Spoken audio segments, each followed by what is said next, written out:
Where I experienced quite a bit of challenge early on is getting the buy-in on the vision.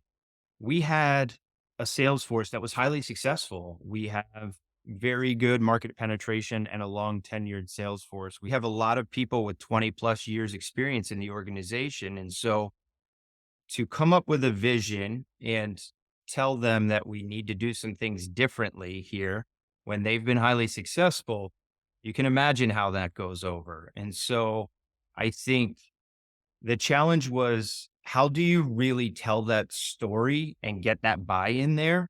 And it's really around bringing some data to the party. Okay.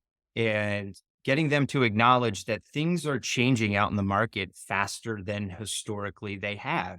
And you have these macro trends that are going on in our industry, and our customers are facing or needing more value from us than they ever have in order to overcome those things. And it's in our best interest to figure out and be the partner to bring that value. And that means us doing some things differently. And I tend to focus on the potential loss. So although my vision is rooted in how do we outperform the market and get growth, we really focused on what's the risk of staying the status quo versus growing. And you start there because I believe that psychologically, people are more likely to respond and react to loss because we've already worked hard to get it. We have ownership there. Something that is additive, that is new, is out there. It's not mine yet. So people tend to value the business that they have versus the business that they don't have. By doing that and telling the story in that manner, I think that really helped get the buy-in of the organization and getting folks to understand, wow, he's right. That is coming. I am getting those kind of questions from my customers, et cetera. And so I think that was one of the biggest challenges that we really had in this journey, was setting it out on the right path and getting the mass buy-in, because as you guys know, it's at different levels in every organization. You got early adopters, you got people that come along, and then you got some detractors or never coming. I think framing it up in a manner in which would resonate with them was the critical piece. Just to paint a picture for our audience, we're going from a manufacturer's rep to a strategic selling organization.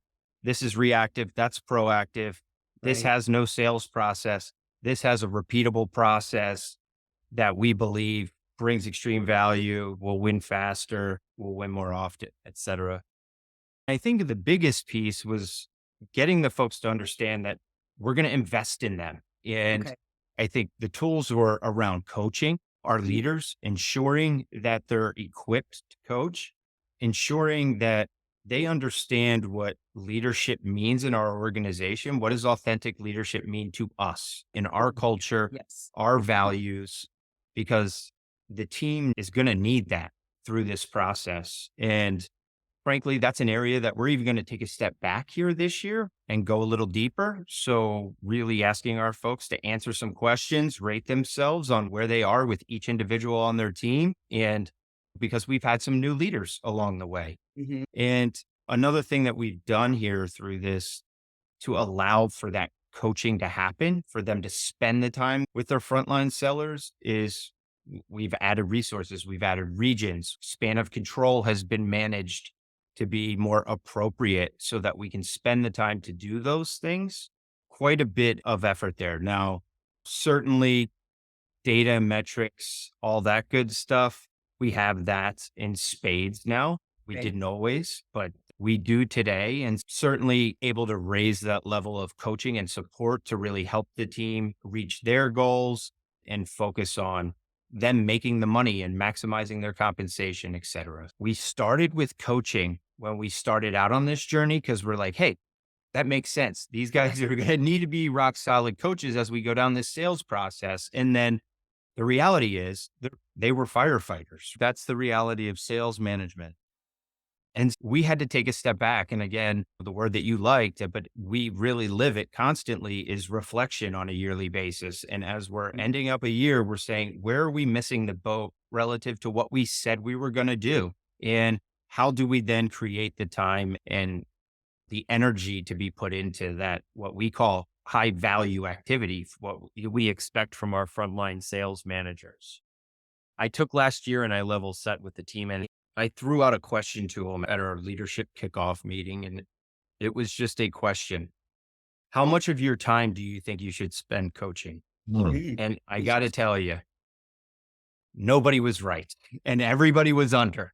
So we level set the expectations to say, look, this is the job. This is where we're going to get the biggest return on investment. And so you are allowed, if I am bombarding you with any asks, or if your director is, or somebody, don't do it. You are freed up to spend over 50% of your time coaching, out on the road coaching. And I frankly would like that number higher.